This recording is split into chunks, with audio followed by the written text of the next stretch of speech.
আজকেও আমি একটা ফ্রোজেন আইটেম বানাবো। এই ক্রিস্পি ফ্রেঞ্চ ফ্রাইসগুলোকে আমি কিছুদিন আগেই নিয়ে এসেছিলাম, আর আজকে জানো তো বানাতে গিয়ে দেখি এগুলো গন্ধ হয়ে গেছে। আমি সব থেকে বড় ভুল কি করেছি জানো, আমি এগুলোকে ডিপ ফ্রিজে রাখিনি, নর্মাল ফ্রিজে রেখে দিয়েছিলাম, আর তার জন্য দেখো পুরো এতগুলো ফ্রেঞ্চ ফ্রাইস আমার নষ্ট হয়ে গেছে। তাও এর মধ্যে থেকে দু তিনটে ভালো ছিল, সেগুলোকে আমি একটু সাইড করে নিয়ে ভেজে নিচ্ছি।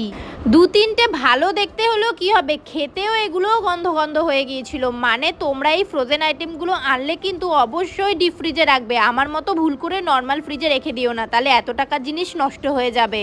দেখো দেখতে কতটা সুন্দর লাগছে, আই হোপ এটা যদি ভালো থাকতো খেতেও অনেক ভালো লাগতো, কিন্তু কি আর করব, তোমরা বুঝতে পারছো আলুগুলো দেখে দেখো কিরকম কালো কালো হয়ে গেছে।